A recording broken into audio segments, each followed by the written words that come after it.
Magandang umaga guys.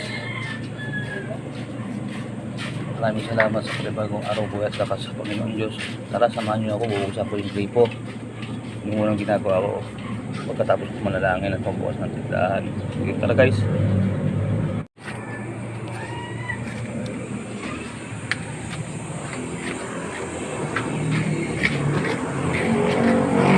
Ay, bibili muna ako ng pandesal.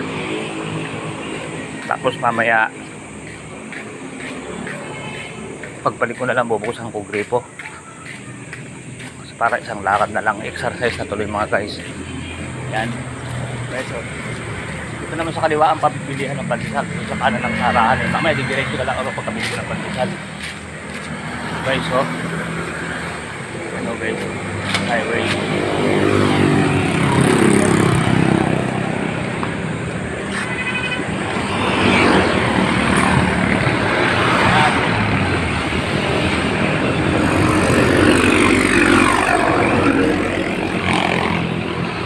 Mga guys, tuloy ko na lang mamaya pagpapatay naman ako ng gripo.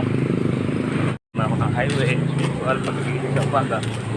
Bubuksan ng gripo, pag-iipon, tapos papatayin na agad. Kasi pag hindi mo agad napatayin, lumalaki bin natin eh. Maabot ng 2-3. Dahil po pagka nakabukas pala kami, kahit di namin ginagamit sa amin, sinesting ko, pinapatay ko muna lahat ng gripo namin bago ko buksan para makita ko rito kumikot. Aba, umiikot pa rin kahit wala namang bukas sa gripo namin. Yung pala may tagas sa ilalim. Kaya ang technique na lang, pagkaipon, patay maghapon ng metro. Mag-iipon na lang kami ng pagkakasyahin namin tubig hanggang gabi.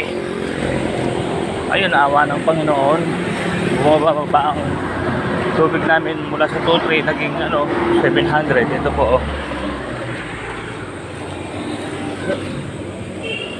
1, 2, 3, 4, 5, 6,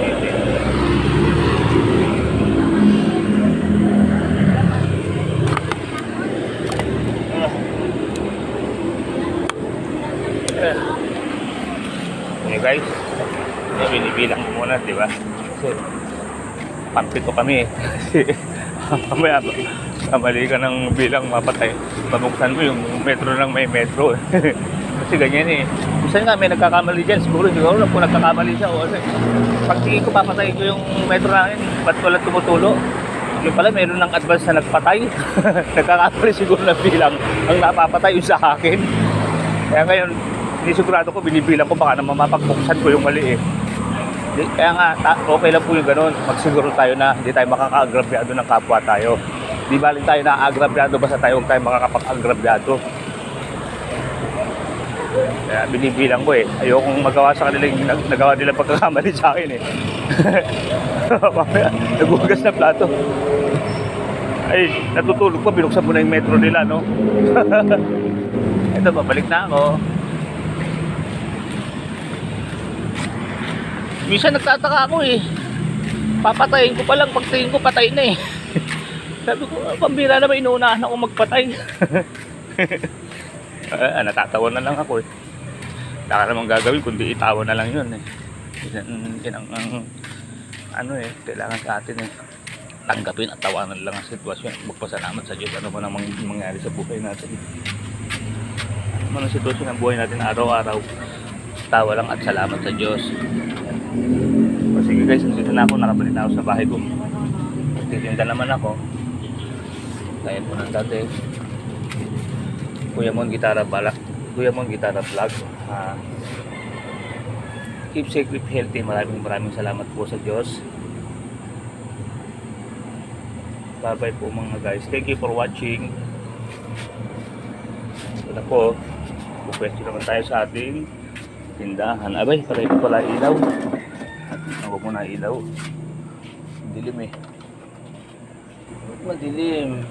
Ito pala nakasaksak. Sige guys, nandito lang po ah.